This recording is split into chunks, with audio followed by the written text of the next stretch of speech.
그동안 수도권 내 다른 지역들보다 상대적으로 하락세가 덜했던 일산 부동산 시장이 결국 급락대열에 합류했습니다.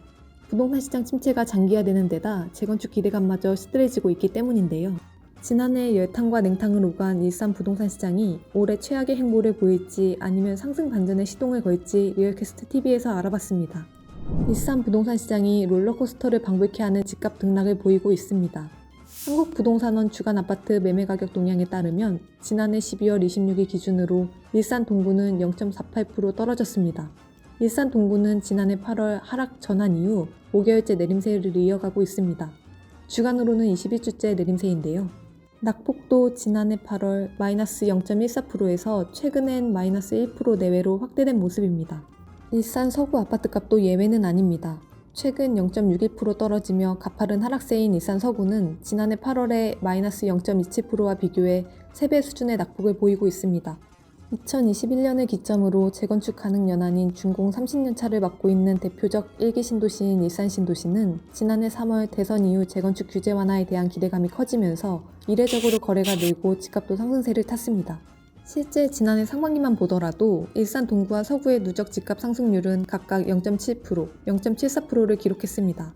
같은 기간 경기 평균 아파트값이 0.57% 하락한 것과는 대조적인 모습이었는데요. 하지만 지난해 하반기부터 금리 인상, 집값 고점 부담에 상승세가 눈에 띄게 둔화됐습니다. 실제 거래되는 가격도 추풍 낙엽처럼 떨어졌습니다.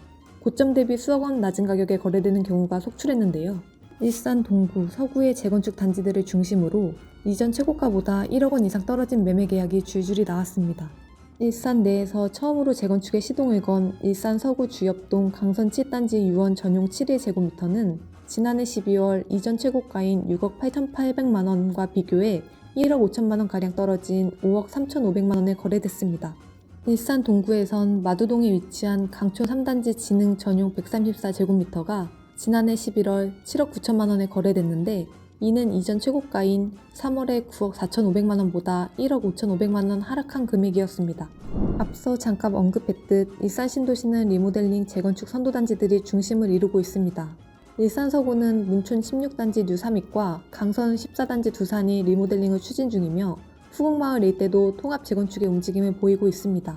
일산 동구도 백석마을 5단지 등 크고 작은 재건축 추진 단지들이 많은데요.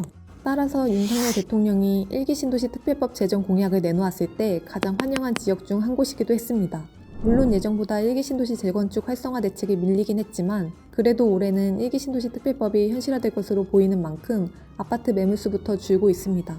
부동산 빅데이터 업체 아실에 따르면 일산 신도시 아파트 매물 건수는 지난해 12월 31일 기준 5,327건으로 두 달 전인 10월 31일 6,109건보다 12% 이상 줄었습니다.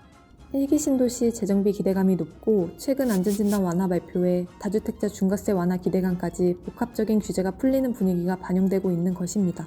하지만 일선 중개업소들은 이를 두고 다른 이야기를 꺼냈는데요. 1기 신도시 재건축은 멀었으니 재건축 기대감보단 금리 등 대외적인 요인들로 거래가 안 되고 있다는 것입니다. 매매는 있어요. 근데 아주 급매 정도는 아니에요. 많이는 없어요. 매물 많지 않고요. 한 5억 5천에서 6억 사이요. 그건 아직 멀었어요. 그러지도 않아요. 매물도 없고 손님도 없어요. 규제가 풀리는 호재도 있지만 금리가 가장 문제라 고점보다 가격이 많이 떨어졌음에도 급매나 급급매 수준이 아니면 집이 팔리지 않는 상황을 호소했는데요. 많이 떨어졌죠. 특히 전세는 많이 떨어졌어요. 매매도 좀 떨어졌고요. 매매도 작은 평수 기준으로 보면 한 1억 이상 떨어졌죠. 우선은 금리가 떨어지면 더 이상 상승을 멈추면 집값은 안 떨어지죠. 규제 다 풀어준다고 하니까 아무래도 그럴 수는 있어요. 급매로 아직 나와 있는 것들은 있어요. 네이버에 안 올리고라도 팔아달라 이런 물건들이 한두 개씩은 있어요. 즉 하락세에 맞춰 가격을 내린 매물들조차 외면받고 있어 집주인들이 손해를 보면서까지 헐값에 팔기보단 차라리 버티는 기조를 보이고 있는 셈입니다. 따라서 전문가들은 고금리와 경기 침체로 일산 집값이 낙폭을 줄이기까지 시간이 더 필요할 것으로 분석하고 있습니다. 물론 향후 정책 변화에 따라 집값 방향도 바뀔 수는 있지만 올해 예고된 1기 신도시 특별법이 현실화될지라도 당분간 하락세에서 쉽게 벗어나기는 어렵다는 게 전문가들의 예측인데요. 정부가 시장 연착륙을 위해 규제를 대대적으로 풀고 있는 분위기 속에서 1기 신도시 재건축 기대감만으로 일산의 분위기가 반전되기는 쉽지 않다는 이야기입니다. 고금리 기조가 이어지며 당장은 시장에 뛰어드는 실수요가 없을 것으로 보이는 가운데 우선은 일기 신도시 특별법이 현실화된 이후 일산의 집값이 어떤 변화를 맞이할지 한번 지켜봐야겠습니다.